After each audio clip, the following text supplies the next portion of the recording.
Okay, disclaimer.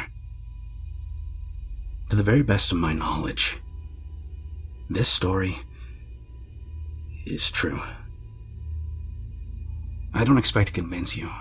Truth be told, I've had a hard time coming to terms with it myself.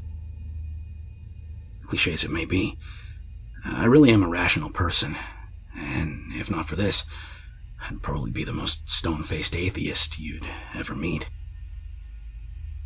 But after much internal struggle and debate, I've come to the conclusion that there are things in life that simply can't be explained with reason, at least in the form in which we know it. Logic, for all the trust we place in it, is really nothing more than a candle, all too easily snuffed out. And when it's gone, we're left alone in the dark. And everything we would scoff at by daylight suddenly becomes very believable. Alright, before I wax too melodramatic, here's my story. I was really young, only 4 or 5 at most, before either of my siblings were born. It was just Mommy and Daddy and me, living in our little house in Great Bend, Kansas. Very quaint. We were a young family, without much money, and most of our furniture was second-hand. It was the middle of the day. Summer, hot, boring. I was playing marbles by myself on the thin carpet beside the huge old flower-patterned couch.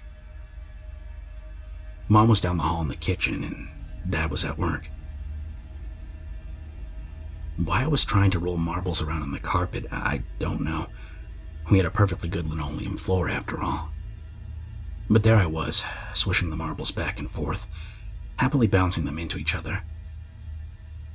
Then, in my overzealous enthusiasm, I rolled too hard. My favorite marble, the clear ruby red one, zipped into the dark space under the couch and was lost. Damn it. Dad wasn't home, and he was the only one strong enough to move that huge old couch for me. I'd have to get my marble back myself. I reached my hand under the couch, tentatively at first, then deeper.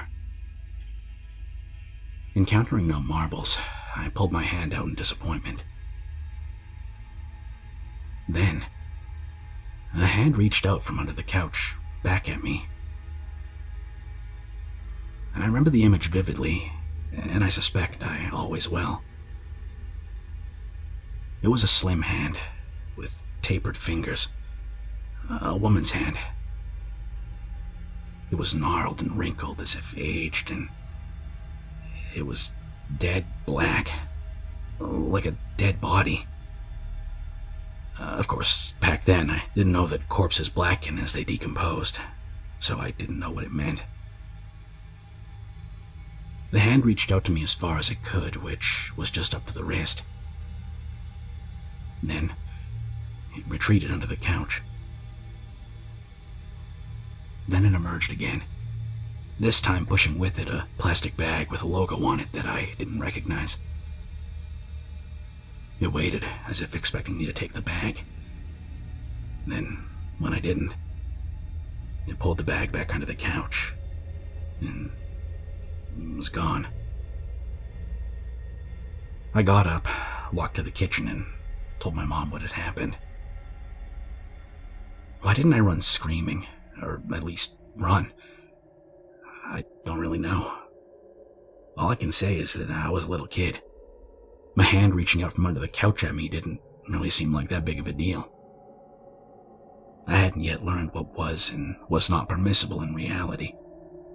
I had no worldview. Mom was skeptical, but walked me back to the couch and explained how I was probably imagining things. She even reached her own hand under the couch to convince me that nothing was down there. Later, Dad lifted up the couch for me, and the only thing under it was, of course, my missing marble. Plus a few more marbles that I didn't even remember losing. But here's the scary part. For years, I remember this. I even developed a weird fantasy of little hand people living under the couch. And I, in my childlike innocence, believed that they would catch me and take me away if I ever reached into their domain again. When I got older, I wrote the memory off as a dream that I had as a kid. Cute, but ultimately silly. Then, a few years ago, I recounted the story to my mother. She gave me a funny look and told me that she remembered it because, after all, she had been there. She told me that she remembered me coming to her in the middle of the day and telling her about the hand under the couch, and remembered being highly disturbed by my story, since usually I was an extremely quiet and well-behaved kid who never lied. Then she told me about the couch itself. According to her, she and Dad had gotten the couch from the estate of an old woman who had actually died on it.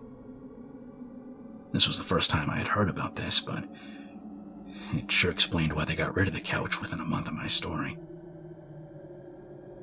But here's the part that truly frightens me, even to this day. The part that I have to try so hard to get out of my mind some nights. Remember that bag the hand pushed towards me? I've never forgotten the logo that was on it. And recently, like a few years ago, I saw the same logo again on what looked like the same type of bag in a hardware store. It was a bag of utility razor blades.